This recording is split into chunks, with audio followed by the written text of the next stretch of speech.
Servus, Glück auf und herzlich willkommen zu einem weiteren Ich beantworte eure Kommentare im Videoform.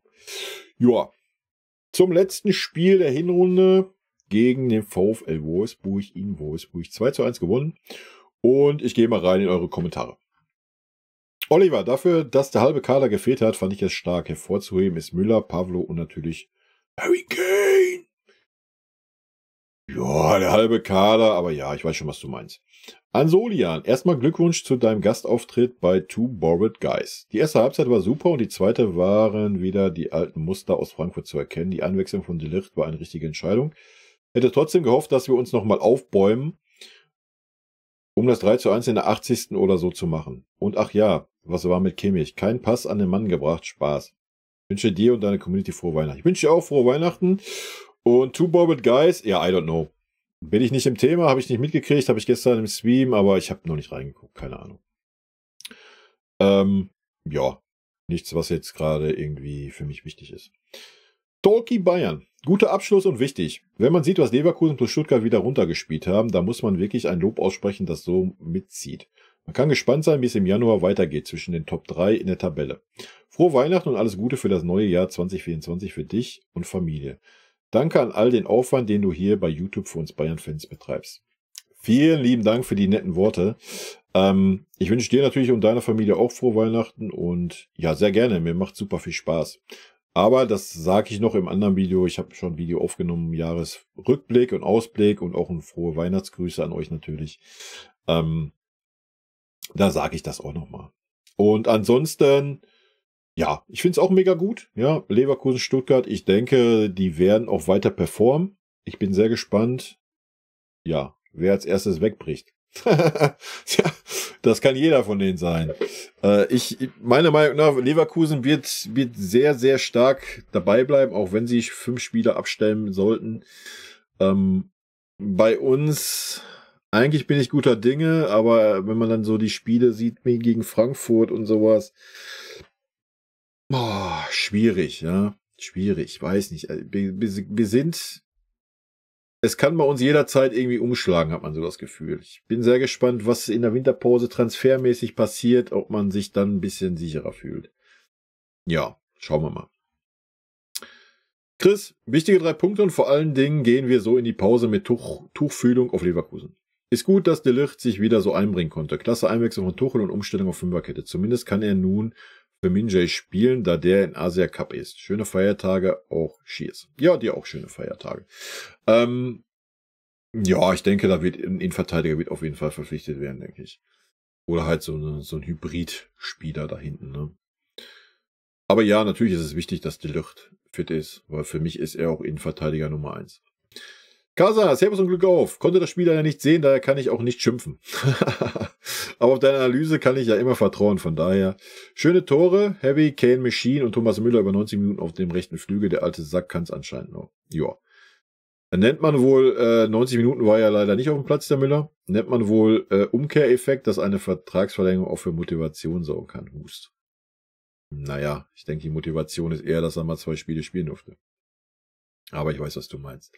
Gefeiert habe ich die gelbe Karte für Pavlovic, die er sich abgeholt hat. Beweist Übersicht, dass er den Gegner da nicht durchlassen durfte, auch wenn es natürlich zuerst sein Fehler war.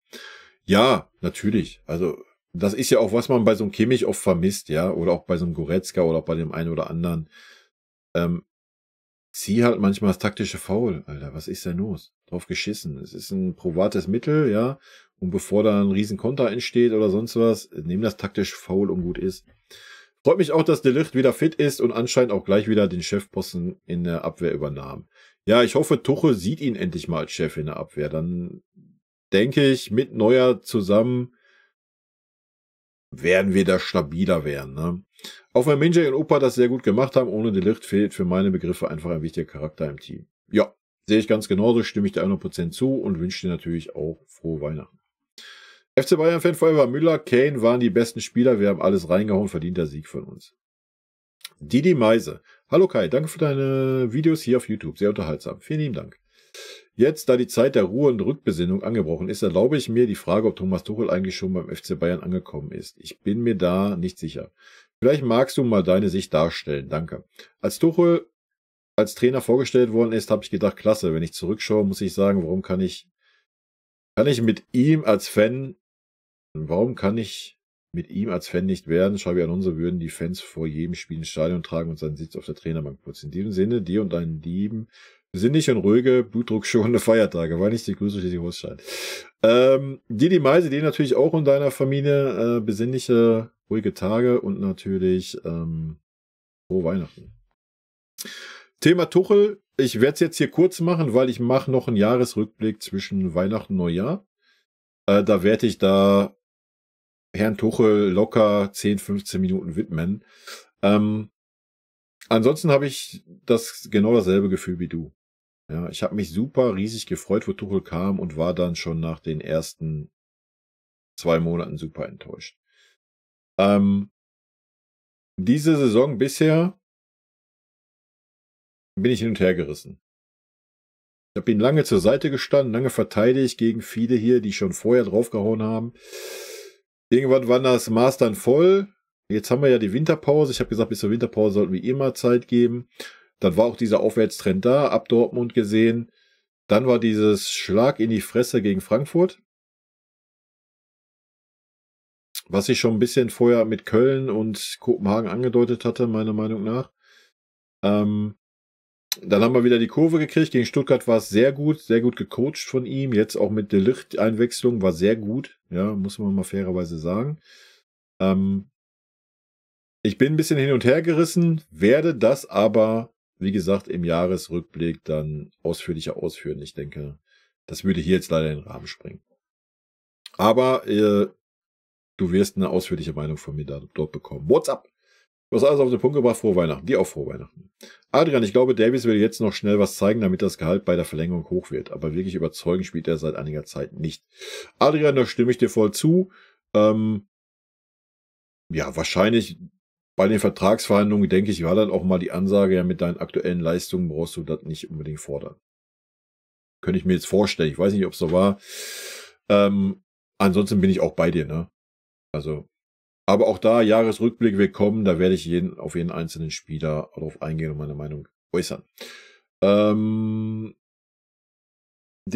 nenne ich dich leider. Schöne Weihnachten, Red Mooney, bleib stabil. Ich wünsche dir auch frohe Weihnachten. Und natürlich bleiben wir hier stabil.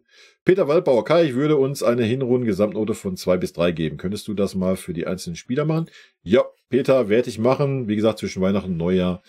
Weil das werden etwas längere Videos werden. Ich denke, ich werde das auf 2 aufteilen. Oder vielleicht sogar 3, mal gucken. Aber ja, wird kommen. Ich werde jeden einzelnen Spieler benoten, auch versuchen zu argumentieren, warum ich was wie sehe. Auch den Tuchel werde ich versuchen zu benoten und natürlich auch die Führung und so weiter. Wird auf jeden Fall zwischen Weihnachten und Neujahr aufgenommen werden und dann, ich denke mal, noch Ende dieses Jahres wird es wahrscheinlich noch rauskommen. So dass wir dann im neuen Jahr, wenn es dann den Stream gibt, dann auch gerne darüber diskutieren können. Und vielleicht sogar dann auch nochmal anschauen können, wenn das die Leute, viele von euch noch nicht gesehen haben oder so. Schauen wir mal. Bekommen wir alles hin. Wird auf jeden Fall kommen. Chico! Im Live-Chat der PK habe ich, bevor die Trainer was sagten, schon gesagt, dass wir über geile Zweikämpfer das Spiel gewonnen haben. Kovac hat mir eine Minute später zugestimmt. Wir haben geile Zweikämpfe gehabt. Ja, bis auf diese 20 Minuten stimme ich dir voll zu, haben wir uns reingehauen und das war wichtig und richtig so. Kaiju, man hat gesehen, die Jungs sind langsam ausgepowert. Sané kam mir so vor, als wohl er, aber kann nicht. Kane war auch K.O. und Davis in meinen Augen komplett überfordert. Die Winterpause ist vielleicht zur richtigen Zeit da. Ja, ich denke auch, dass die Winterpause zur richtigen Zeit da ist. Wobei man auch sagen muss, das ist schon ein bisschen enttäuschend, dass wir so am Zahnfleisch gehen. Aber auch da, meine Hinrundenanalyse, werde ich darauf eingehen. Der Kommentar, das war heute ein Arbeitssieg. Völlig unnötiges Gegentor. 15 Sekunden vor der Halbzeit und dann sind wir überhaupt nicht gut aus der Halbzeit gekommen. Ich habe kurz befürchtet, dass wir uns das 2:2 fangen. Als der Licht reinkam, wurden wir stabiler. Die zweite Halbzeit war aber definitiv schlecht. Leimer und Davis waren defensiv sehr wackelig, hat mir überhaupt nicht gefallen. Pavlovic und Kane wieder stark. Ja, gehe ich mit dir. Jens, Red Moon, ich dir natürlich auch ein schönes Weihnachtsfest und einen guten Rutsch ins neue Jahr. Wünsche ich dir auch, Jens. Freeman, Pavlovic sollte in unserer Nationalmannschaft den Sechser spielen. Ich will gar nicht wissen, wie viel Juwelen der Campus noch beherbergt, meinst du wahrscheinlich, die aber nicht die Chance erhalten. Ja, das wird ja hoffentlich in Zukunft besser werden. Auch da werde ich ein bisschen drauf eingehen im Saison- oder im Hinrundenrückblick. Marco Günther, auch das Spiel gegen Wolfsburg hat mal wieder gezeigt, wo diese Saison unsere Probleme sind. In der Rückrunde muss man sich deutlich steigern, sonst wird man Leverkusen nicht einholen können. Eine gute Saison wird dieses Mal nicht reichen für die Meisterschaft. Da bin ich bei dir. Eine gute Saison wird nicht reichen. Wir brauchen eine sehr gute Saison. Ja, gehe ich komplett mit dir. Und ja, teilweise hat es ein bisschen die Probleme gezeigt. ST Wei. Guerrero hatte Magen-Darm und die ganze Nacht nicht geschlafen, meine Tuchel. Ja, habe ich in der PK dann auch gehört. Chico. Fußball hat viele Spielweisen. Wir haben Kovac die Zähne gezogen, wir waren giftig in den Zweikämpfen, da wollte er uns wehtun. Geile Leistung der Mannschaft. Ja. Wie gesagt, diese 20 Minuten war das leider nicht so der Fall. Aber ja, wir haben dagegen gehalten und das war auch gut so. Frohe Weihnachten dir und allen anderen wünsche ich dir auch. GS. Gerard, vorbei. Jetzt ist Weihnachten. Kein Stress mehr. Ich wünsche dir, Kai, und deiner Familie eine glückliche Weihnachten und einen guten Rutsch ins neue Jahr. Bleib gesund und pass auf die Linie. Gerard, ich wünsche dir auch frohe Weihnachten und natürlich einen guten Rutsch. Und natürlich viel Gesundheit im neuen Jahr. Adrian, das Spiel war sehr durchschnittlich, aber ein Sieg. Die unzähligen und einfachen Ballverluste haben mich extrem geärgert beim Schauen. Ja. Der Akku war ein bisschen näher, ne? Chico nochmal. Ich fand's ein geiles Spiel, hab die Zweikämpfe von jedem außer Leroy gefeiert. Ist nicht sein Spiel. Keine Kritik an Leroy, war ein anderes Spiel. Ja, ein bisschen konnte man ihn schon kritisieren, ne? Aber ja, wie gesagt, das Spiel darf man auch nicht zu hoch hängen. Banja, dein Freund Chico hat wohl eine andere Sichtweise vom Spiel. Nach einem super Sonntag, Topspiel, Wettergut, super Sieg und Weihnachtsshow zum grauen Mittwochabend in Wolfsburg. Das Spiel beginnt sehr merkwürdig. Viele individuelle Fehler, so wie der von Guerrero, da dachte ich kurz, Nanu, was macht der Kimmich da? Genauso vor dem Gegentreffer. Guerrero war heute sehr schwach. Ja, haben wir ja schon gehört, ne? Oder wenn es in der Pressekonferenz hat Tuchel ja auch gesagt, dass er noch Magen-Darm bis vom Spiel hatte und überhaupt fraglich war, dass er spielen konnte. Weiß ich nicht, ob man ihn dann Gefallen getan hat. Hätte man natürlich auch Risiko gehen können und Kretzig bringen können oder sowas, aber ja. Pavlovic nach kurzer Anfangsphase extrem stark im Spiel und eine echte Alternative. Mit zum Beispiel Goretzka oder Leimer wäre das eine gute Doppel-6 oder 6-8. Bin ich bei dir. Zum Spiel kann man nur sagen, erste Halbzeit sehr gut, wie immer viele Chancen liegen gelassen, aber bis auf das dumme Gegentor eine überlegene Halbzeit. Was zweite Halbzeit dann völlig anders war. Das Positive an der zweiten Halbzeit, dass wir trotz der vielen individuellen Fehler keine wirklichen Chancen zugelassen haben, bis auf den Sané-Fehler, wo Neuer nochmal ran musste. Bin ich bei dir. Extrem schwach war ein Spieler wie Davis, der zweite Halbzeit Fehler über Fehler gemacht hat. Guerrero, der wohl aber krank war, Leimer, der in der ersten Halbzeit gut war und in der zweiten Halbzeit defensiv wieder seine typischen Fehler gemacht hat. Ja. Dass die erste Halbzeit gut war, lag halt einfach daran, dass das Wolfsburg nicht wirklich stark in der Offensive war in der ersten Halbzeit, ne? Das war in der zweiten Halbzeit anders. Und was immer deutlicher wird, er gewinnt viele Bälle, bekommt viele Bälle. Und gefühlt hatte er heute 15 Bälle in den Strafraum gebracht und mit keinem konnte man was anfangen. Kim war heute sehr stabil. Upa hatte anfänglich Probleme, kam dann aber gut rein. Jamal mit vielen starken Aktionen, Müller in der ersten Halbzeit extrem auffällig und Kane, ich bitte dich. Über ihn muss man gar nichts mehr sagen. Der Pass auf Müller war schon Zucker. Aber sein Tor einfach perfekt. Darum frage ich mich immer wieder, warum Kane nicht die Freistöße tritt. Das verstehe ich halt auch nicht. Also Kane, ich glaube in Tottenham hat er auch Freistöße getreten, oder? Also weiß ich auch nicht. Vielleicht hat er einfach noch nicht das Standing in der Mannschaft oder was. Aber ich denke, seine Freistöße werden auch gefährlicher als die Dinger, die wir da von Sané gesehen haben. Aber okay, zu Tuchel. Sané schleppt sich 30 Minuten lustlos über den Platz. Davis ist mit jeder Aktion ein Risiko. Tuchel redet davon, dass alle im roten Bereich sind. Bringt doch Kretzig und Tell. Nein, es kommt zu Tueta Schuppo mit Kette auf dem Platz. Trotzdem ein verdienter Sieg. Heute nochmal klar gezeigt, wir brauchen ein RV und ein IV und keinen Sechser. Ja. Gehe ich komplett mit dir. IV, RV brauchen wir. Sechser brauchen wir nicht, wenn wir auf Pavlovic setzen würden, was wir leider nicht tun werden. Ja, auch mit den Auswechslungen stimme ich dir zu. Man hätte wechseln können, ja, definitiv. Luca, wir müssen echt ballsicherer, wenn wir angelaufen werden. Wir müssen echt ballsicherer werden, wenn wir angelaufen werden. Ja, da hat der eine oder andere Probleme mit. Keine Frage. Ja, stimme ich dir zu. Kevin.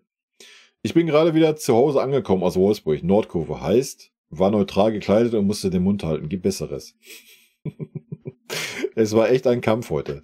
Pavlovic bringt Stabilität in das ganze Team, vor allem für Opa und Kim. Offensiv ist er noch ausbaufähig, ist aber auch eigentlich nicht sein Job. Ganz genau, das wollte ich jetzt auch gerade sagen. Reicht aber für Bayern nicht aus. Weiß ich nicht. Also wenn er der klare Sechser ist, muss er offensiv nicht in Erscheinung treten. Sag ich dir, wie ich sehe. Klar, wenn Gegner mit 2 Viererketten hinten drin steht, sind wir teilweise komplett in der gegnerischen Hälfte. Dann sollte er auch irgendwie schon was hinbekommen. Ich denke, das kann er auch. Aber ansonsten denke ich schon, der Sechser muss das, wie du es hier geschrieben hast, muss dafür sorgen, dass die Innenverteidiger Stabilität haben und so weiter. Und ich denke, das hat er schon ganz gut hinbekommen.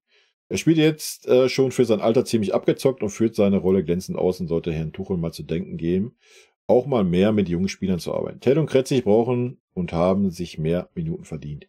Ja, das ist ja leider auch nichts Neues. Musiala hat zwar ein Tor gemacht, aber seine Zweikampfverhalten fand ich heute bis auf die Schlussphase schrecklich. Alles im Allen Note 2-. Gefühlt hat er jeden Ball verloren, beziehungsweise konnte ihn nicht behaupten. Im Dribbling hat er immer wieder für gefährliche Situationen gesorgt. Kim und Opa haben dieses Spiel die Rollen getauscht. Beide top.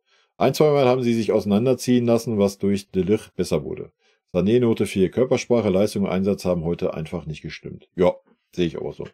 Man muss aber auch sagen, Laimer und Davis haben größtenteils nur Rotzpässe auf ihn gespielt. Laimer sehe ich auch als Rechtsverteidiger verschwendet. Note 5. Davis Note 4. Er konnte durch seinen Speed einige Schritte nach vorne gut machen, hat aber so gut wie nie einen Abnehmer gefunden, wie auch schon die letzten Spiele. Ich würde gerne mal die Harmonie zwischen Pavlovic und Laimer auf der Doppel-6 sehen wollen. Guerrero war phasenweise irgendwie nicht bei der Sache. Trotzdem alles in allem ein zufriedenstellendes Spiel absolviert in meinen Augen. Kane macht Kane-Sachen, bedeutet Tuchel schließe ich mich mit einer Note 2 an, weil er halt reagiert hat und so erfolgreich wieder den Fokus gelegt hat. Ja, also wäre die Auswechslung nicht gekommen, Halleluja, ne? Muss man halt auch echt mal so klipp und klar sagen. Punktausbeute kann so weitergehen. Das Team kommt mir nach Frankfurt viel entschlossener bzw. gestandener rüber. Ich verstehe trotzdem nicht, wieso ein Davis oder Pavlovic bei freier Schussbahn nicht einfach mal aus 16 Meter abziehen, wenn niemand frei bzw. mitgelaufen ist. Nein, lieber nochmal warten und den Ball reinlegen, kapiere ich nicht. Danke für das unterhaltsame Jahr und auf ein neues, Kai. Kevin, vielen lieben Dank, dass du hier bist und ja, ich freue mich auch auf das kommende Jahr. Gerald Berger, dieses Jahr wird es noch spannender als letztes Jahr. Dabei spielen wir nicht so schlecht. Eins ist sicher, wir können uns keine schwache Phase leisten, so wie im letzten Jahr, nach der Weihnachtspause. Wir haben keine 12 Punkte vor auf den Hauptkonkurrenten, so wie im letzten Winter auf Dortmund. Ja, gut. Ist natürlich eine andere Situation und ich glaube auch nicht, dass man jetzt eine Schwächephase haben wird. Kann natürlich sein, dass wir irgendwie... Ja, wir haben es ja gesehen, so ein Spiel gegen Frankfurt scheint ja bei uns immer irgendwie möglich zu sein, aber der Fokus wird natürlich ein anderer sein, als wenn du 12 Punkte Vorsprung hast. Barak Joe, frohes Fest, wünsche ich dir auch. Oldschool, gut, solche Spiele wie in Wolfsburg musst du einfach gewinnen und das haben wir. Aktuell lässt Leverkusen ja wirklich nichts liegen. Bin gespannt, ob sie irgendwann mal einbrechen, beziehungsweise wie sie dann im Frühjahr mit dem Druck umgehen, wenn es dann wirklich Richtung Meisterschaft geht. Ich befürchte, wir werden leider noch einige Punkte liegen lassen gegen andere Mannschaften. Sollte Kane mal ein paar Spiele ausfallen, haben wir keinen Ersatz im Sturm. Für mich ist Leverkusen eindeutig Favorit auf den Meistertitel.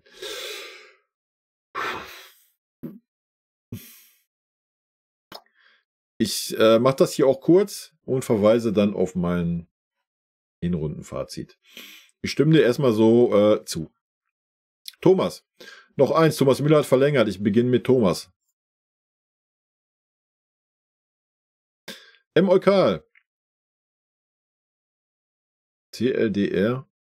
Mit Kimmich wäre das Spiel verloren gegangen. Ich bin der Meinung, dass Pavlovic auch in der schwachen Phase viel gebracht hat. Spieler begleitet, damit Angriffe harmlos gehalten. Dazu ein paar tolle Positionen, die Sechser halt annehmen, um die Rebounds sauber, sogar ansehnlich aufzusammeln und zu verteilen. Auch sonst, Musiala und traumhaft.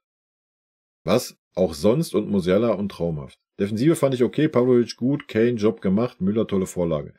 Davis schlechtester Spieler, Guerrero marschiert, ist er, nicht so negativ gesehen wie du. Laimer, jo, kann es ihm nicht übel nehmen. Sané, keine Weltklasse, aber wenigstens bemüht die Saison. Er wird kein Robben mehr, Sané war auch platt, sehr früh platt. Jo, stimme ich dir zu. Gerhard Berger nochmal, den 5:1 in Frankfurt werden wir noch lange nachweinen, auch wegen der Tordifferenz. Wir hatten einmal 10 Tore vor auf Leverkusen, jetzt sind wir auf 0. Ja, wir haben aber noch ein Spiel gegen Union, ne? Fabulusk. Heute war Pavlovic eher schwach. Er hatte gute Aktionen und konnte auch mal Ruhe reinbringen. Hat jedoch zu oft Fehlpässe gespielt. Egal, was man über Kimmich denkt, die Aspekte, die Pavlovic einbringt, kann er einfach viel besser. Kimmich ist halt nicht gut, wenn er gepresst wird und die Position halten soll. Ich würde mir wünschen, Kimmich und Pavlovic zusammenzusehen. Die Passsicherheit von Kimmich mit den Positionen halten von Pavlovic passen, denke ich, sehr gut zusammen. Ich weiß nicht, ob Kimmich jetzt so der passsichere Typ ist, Alter. Ich habe schon einige sehr krasse Fehlpässe vom Kimmich gerade im Kopf. Thomas, scheiß Saison, nicht überzeugend in der Liga. Chico, manche Aufstellungen machen mir nicht graue, sondern Haarausfall. Aber Erfolg gibt recht. Okay. It's easy side. Mir Samir. Vielen lieben Dank für 2,49. Hobby, drauf geschissen, 3 Punkte, frohe Feiertage, guten Rutsch, mir Samir. Hobby wünsche ich dir auch. Denken wir unser Grüße. Gerald Berger nochmal. Bei Leverkusen erwacht im Moment der Schick. Leider für uns. Gerade zur rechten Zeit, wenn Boniface auf den Cup geht. Ja, aber das war doch klar. Ne? Die haben halt einen gut besetzten Kader einfach. Die Weihnachtspause kommt zur rechten Zeit für uns. Das glaube ich auch. Ich verstehe nicht, warum wir bei den Konter immer wieder einfach abbremsen, anstatt in den 16er zu gehen und das 1:1 zu versuchen, wenn da schon Platz ist. Ja, wenn du in der Schlussphase meintest, denke ich, war schon so mehr der Gedanke, komm, auf sicher, drauf geschissen, schaukeln wir es über die Zeit. Korea war anscheinend die ganze Nacht auf der Schüssel wegen einem Darminfekt. Das hat der Tuchel im Fernsehen gesagt nach dem Spiel. Warum er aber das ganze Spiel gemacht hat, wurde nicht erklärt. Ja, weil er einfach kein Vertrauen in die anderen Spieler hat. Der Fußball bleibt aber auch nur Fußball. In der letzten Saison hatte auch niemand gedacht, dass wir die Rückrunde so schlecht spielen und dass plötzlich das Runde nicht mehr ins Eckige geht. Wenn es bei Leverkusen nicht mehr klappt und wenn sie mal eine schwache Phase haben, werden wir schon sehen, ob sie die überwinden. Ja, aber so stabil, wie die gespielt haben in der Hinrunde, Alto Belli, kann ich mir das eigentlich nicht vorstellen, dass sie jetzt in so eine richtige Negativspirale rutschen. Aber wer weiß. Thomas, wer mit Glück auf seine FC Bayern-Spieler tut oder machet. Okay. Bild. Verstehe ich nicht dein Argument, aber gut. Ein Dreckspiel gewonnen, vergessen, das 3:0 lästern ist einfach 3 Punkte. Okay, dich brauche ich hier nicht. Ich erkläre auch ganz kurz, warum. Ich habe es vorhin in einem anderen Video aufgenommen zum Jahresrückblick. Wer das einfach nicht versteht, guck woanders. Wo du dich besser verstanden fühlst. Alles ist gut. User, mit diesem Rumpfkader so viele Punkte zu holen, das soll mal ein anderer Trainer erstmal nachmachen. Beschämt diese Kaderplanung. Hoffe, das ändert sich bald. Ja, das werden wir in der Winterpause sehen. Ne? Ist ein Argument, was ich auch mit in meinen Hinrunden-Rückblick nehmen werde. Ja. Gut. Damit gehen wir noch rüber in die Kommentare von der PK. Dann brauche ich die nicht auch machen, weil das ging ja relativ zügig jetzt hier. Ne? Es gibt ja auch nicht viel zu diskutieren im Moment. Chico, danke für all die Reactions übers Jahr. Wünsche dir Partnerin und Familie schöne Weihnachten und einen guten Rutsch ins neue Jahr. Der Red Munich Gemeinschaft wünsche ich auch frohe Festtage. Bleibt gesund und ihr seht mich wieder 2024. Woher weißt du, dass er eine Partnerin hat? Ja, weil der Chico auf Zack ist. Deswegen weiß er das. Chico, ich wünsche dir natürlich auch frohe Weihnachten. Aber wie gesagt, es kommt auch noch ein extra Video. Aber dir natürlich und deiner Familie auch frohe Weihnachten, einen guten Rutsch und natürlich ein gesunden Rutsch auch, ne? Move to Groove. Hallo Kai. Zum Thema Einbinden von jungen Spielern in die Mannschaft. Bitte vergleich nicht Pavlovic mit Messi. Sie haben andere Spielpositionen. Vergleichbar sind eher Musiala und Messi. Beide sind bzw. waren Jahrhunderttalente und deshalb in jungen Jahren Stammkräfte. Ich frage mich eher, welche Fähigkeiten Spieler in jungen Jahren haben müssen, um beim FC Bayern Stammkräfte zu sein, wie zum Beispiel Davis mit 19. Die Zeit zum Reinwachsen ist bei dem hohen Anspruch des Vereins an die eigenen Ziele eher zu kurz. Thema defensiver Sechser. Hör mal auf, Kimmich platt zu machen. Jeder sieht, dass er ein offensiv denkender Mittelfeldspieler ist. Das Problem liegt eher bei der Vereinsführung. In dominanten, erfolgreichen Zeiten hatte Bayern immer einen defensiven Abräumer, Stabilisator, zum Beispiel Jeremies von Bommel, Vidal, Martinez. Der fehlt seit Jahren und deshalb spielt Kimmich auf der Position. Ist vergleichbar mit der Idee der Vereinsführung, man könnte nach Abgang von Levi ohne Mittelstürmer auskommen, obwohl diese für den Erfolg des FC Bayern essentiell sind. Elber, Makai, Klinsmann, Wohlfahrt, etc. Das sind Planungsfehler von Kahn und Salihamidzic, für die unter anderem Kimmich den Kopf hinhält und dafür statt Applaus für seine offensiven Leistungen seit Jahren permanent auf die Fresse kriegt. Nee, ich werde damit nicht aufhören, Kimmich platt zu machen. Erstmal mache ich ihn Kimmich nicht platt. Warum soll ich aufhören, Kimmich zu kritisieren, wenn sich ein Herr Kimmich vor der Saison dahinstellt und sagt, ich bin der Sechser des FC Bayern München? Dann soll er halt die Backen halten, soll das nicht sagen, dann gebe ich dir recht. Ja, dann kann man Tuchel kritisieren, dass er einen Kimmich auf diese Position stellt. Ja, aber Kimmich hat das selber gesagt, hat das klar kommuniziert und dann wird er an seinen Aussagen gemessen. Punkt. Luca, ich verstehe nicht, warum Opa nie Verletzungen anmerkt, wenn der sich mal hinlegt. Bekomme ich wirklich Angst. Ja? Ich verstehe nicht, warum man Opa nie Verletzungen anmerkt, wenn er sich mal hinlegt, bekomme ich wirklich Angst. Okay. Banja, auch wenn ich einiges kritisiere, man muss trotzdem sagen, das war am Ende eine gute Hinrunde.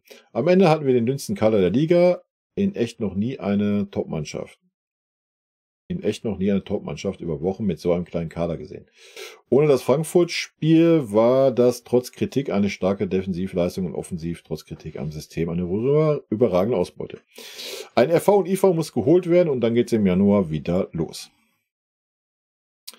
GB, bei Sané sieht man schon wieder, dass die Formkurve nach unten geht. Absolut wild gegen Wolfsburg.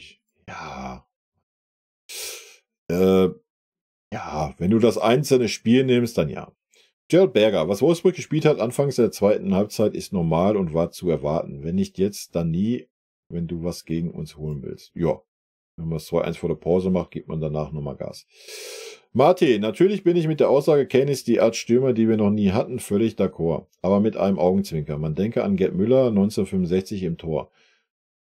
Das hatte Harry Kane noch nicht bislang. Anbei die Zeugenaussagen von Sepp Meier, ziemlich genau in Minute 10 des Videos. Ja, 1965 war ich leider noch nicht auf der Welt. Tut mir leid, dass ich das nicht so auf dem Schirm hatte. Ich weiß, dass Tanne Tan an meinem Tor stand. Ja. Der Kommentar kann passieren. Wir haben in den letzten 3 bis 4 Jahren im DFB-Pokal sehr wenig gerissen bekommen. Das sollte uns zu denken geben. Joa. Ich weiß auch nicht, was da im DFB-Pokal los ist. Chico. Jo, Kane kann ich drüber reden, aber bewerten tue ich den Spieler nicht gern. Ist für mich eine 1. Es wird ihm nicht gerecht. Er ist besser als jede Bewertung, die ich ihm geben kann. Klar gibt's ein paar Kritikpunkte, aber die traue ich mich nicht anzusprechen. Dafür ist er zu gut und er sieht sie eh selber. Steck mal unser Arm. Peter rein in den Bums, ganz genau. Didi Meiser, als Kind habe ich den Zappel-Philipp im Struwwelpeter gelesen. Struwwelpeter. Heute schaue ich mir eine PK mit Thomas Tuchel an. Nee, mein Alter sieht man mir auch nicht an, Didi. Hast du vollkommen recht. Sag mal, Müdigkeit. Sie hatten doch erst vor kurzem 10 Tage ohne ein Spiel. Ja, also wenn ich von Müdigkeit rede ich auch nicht von körperlicher Müdigkeit. Ja, also das sehe ich bei vielen Profis eigentlich auch nicht. Das ist einfach eine mentale Müdigkeit, ne? Das ist so immer das Hauptproblem. Es ist immer der Kopf. Der Kopf ist das Hauptproblem. Ja? Wir Menschen können so viel mehr leisten, als wir tun. Ja, das merkt man, wenn man in irgendwelche Notsituationen kommt. Es ist alles reine Kopfsache. Und ich glaube, vom Kopf her war die Mannschaft einfach müde. Ja. Thomas redet einfach zu viel. Naja. Gut, das war's schon, oder was? Das ging ja flott hier heute. Super, Leute. Das waren eure Kommentare rund um das Wolfsburg-Spiel. Ich bedanke mich. Wünsche rot-weiße Grüße. Und nochmal hier frohe Weihnachten und guten Rutsch. Und wir sehen uns Ende des Jahres nochmal, wenn ihr Bock habt. Ansonsten im kommenden Jahr. In diesem Sinne, tschüssi.